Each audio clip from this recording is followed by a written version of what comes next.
So Spotify just added a new analytics feature called segments inside of Spotify for Artists. And in this video, I'm going to take you through what this graph actually means, all these different segments inside of here. I'm going to show you it for a bunch of different size artists so you kind of know what to expect. So here I'm on my Andrew Southworth profile, and I have 510,000 listeners in my total audience on Spotify. This is defined as the number of unique listeners over the past 2 years, and active, previously active, and also programmatic sources.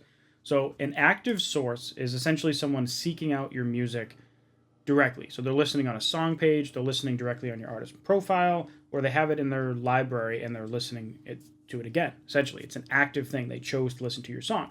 And previously active just means that they were previously active, not in the last 28 days. Programmed sources would be something like radio, autoplay, algorithmic playlists like Discover Weekly and Release Radar, and editorial playlists as well.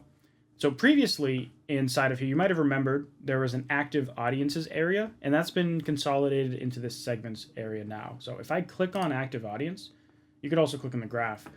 You're going to get super listeners, moderate listeners, and light listeners, just like before. So if you've never seen this before, super listeners are people who have listened to your music the most out of anyone else on your profile. Moderate listeners are people who have listened many times in the past 28 days, and they don't really define what many means.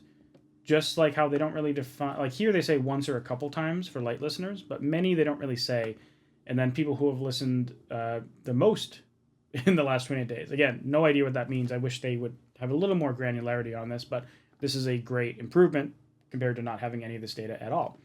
Now, at the bottom here, you can actually look at a graph of this stuff over time. So if you're running a campaign, whether it's a Facebook ad campaign or something else, you can track how this is impacting your active audience, and specifically super listeners, moderate listeners, and light listeners separately. So if I zoom out a little bit, you can also filter this data by country. So I can go down and look at like the United States, for example. I can see exactly how many active listeners I have in the United States, and also how many of them are super moderate and light listeners, and graph over time. So if you're running a country-specific campaign, then that's how you're going to get that. Now, I'm going to go through a bunch of other artists so you can kind of see what's typical, but before I do that, I wanted to show you what this previously active is. So if I click previously active, basically we don't get any more information, but again, this is just people who haven't listened in the last 28 days. And then this is Discover Weekly, editorial, radio, autoplay, or third-party playlisting as well. So if you hire like a playlisting service, that falls into here as well. But, you know, this is blending every type of playlist on Spotify, algorithmic, editorial, or third-party. So let's look at some other artists in here, and if you're wondering like why do you have so many access to so many people, Spotify artists, well, I run an ad agency that does Facebook ads for music promotion on Spotify, so I have like 250 plus Spotify for Artists accounts. If you want to be one of them, you can click that button in the description and hire us to run your Spotify Facebook ad campaign for you. So this is an artist that has grown organically over like 30 plus years, maybe I think 30 plus is probably accurate. So they have about 1 million monthly listeners, and they get a couple million streams a month, right? They get like 3 or 4 or 5 million streams a month on Spotify alone, and it's actually not their biggest streaming platform. So they haven't really done much with ads, like very, very minimal, only like in the last couple months. And you can see that despite that, it's mostly organic. It lines up almost exactly with mine, right? If I flip back to worldwide here, 322.74. If we look at his, 323.74. Also, this is a completely different genre of music than what I do. Now, let's flip over into a 500,000 monthly listener artist. They're kind of in the rock metal niche, and they have 500,000 monthly listeners, about 100,000 followers, and it's very similar here. They're a little bit heavier in the ads than the other one. Well, actually, they're much heavier in the ads than the other one, but not anything dramatic. Despite them having a pretty good fan base, they don't spend too much on individual songs on Facebook ad campaigns, but they do more than the previous one I just showed you. And as a result, they have a bigger active audience. And that's probably explained because they're actually driving people to their music on a more regular basis. Also, they release fairly frequently. When they're in kind of a promotion cycle, they'll be doing once a month or sometimes even 2 songs a month when they're being more aggressive. Now, let's look at another artist that they've been pretty constant with their ad usage and their organic kind of pace over the last period of time, or the last couple of years. But they don't release that much music. They release 2, maybe 3 songs a year. And they get on editorial playlists almost every song, usually a couple, and sometimes some pretty big ones. But these guys are kind of pop, hip-hop, kind of R&B artists, whereas this one was kind of a rock metal audience. So these guys have a 3, an 11, and an 86. And they do, I think their program sources is probably heavily dictated by the editorial playlist that they're constantly on. Now, this next artist I want to show you, they are on a pretty nice upward trajectory. So their graph right now of the last the last 12 months is like flat and then just like boom, right over the last like 2 months.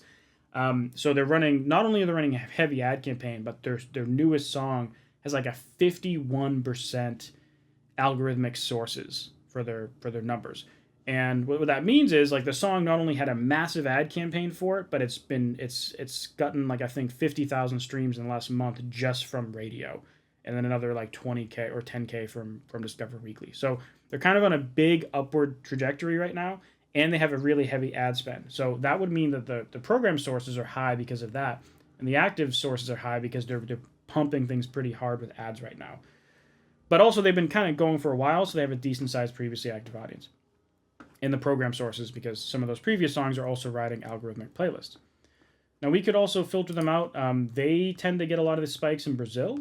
Brazil, if you don't know, is generally cheaper to advertise to than a lot of countries, and there's also a ton of music bands in that country and a lot of people. Like Sao Paulo, Brazil is the biggest city in the Western world. It's bigger than LA. It's bigger than New York, if you never heard of it.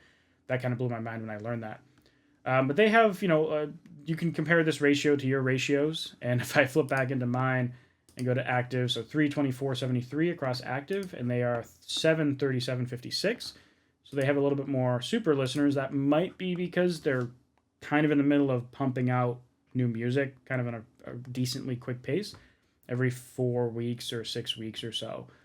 But that's their stats. Now, this last one is probably a more realistic example for most people watching. They had a couple songs out where they didn't promote at all that got a couple hundred streams maybe, and they had maybe 50 monthly listeners prior to this third song that they did coming out. This third song they decided to actually invest in paid marketing strategies, so they ran a Facebook Spotify ad campaign, and the song did way better, right? They went from like 50 monthly listeners to like 8,000 monthly listeners with this one song over the course of about 6 weeks. And so because of that, because they don't have much history, they don't have much in program sources, and then their active ad campaign is responsible for this, right? Because the song came out like 2 or 3 months ago, so that's their previously active audience. But then they're still running ads promoting the song, so that's why their active audience is so massive. They don't have much history to have a previously active or program sources. It's basically just this one song that's responsible for 99% of their current audience development, and that explains their current stats. So, moral of the story, if you are a new artist on a big growth trajectory, you're going to have a bigger active audience. And if you've never had previous songs that are on editorials or big algorithmic spike, then you're not going to have much program sources. But if you've been out for a while, you've been around the rodeo, you're going to have more previously active people, but also you're probably on a whole bunch of programmed audiences for algorithmic, editorial, third-party playlists, whatever. So that's how you should understand these graphs and apply it to your stuff. So that's really all there is to this segments feature. It's not, I wish there was a little bit more, but still it's awesome that they're expanding this further because 2 months ago, at least from now, it was way more basic than what it is now. So if you want to learn how you can promote your music, check out this playlist right here, or actually check out this video right here where I show how I got 1.4 million streams on Spotify in 4 months using Facebook ads and nothing else.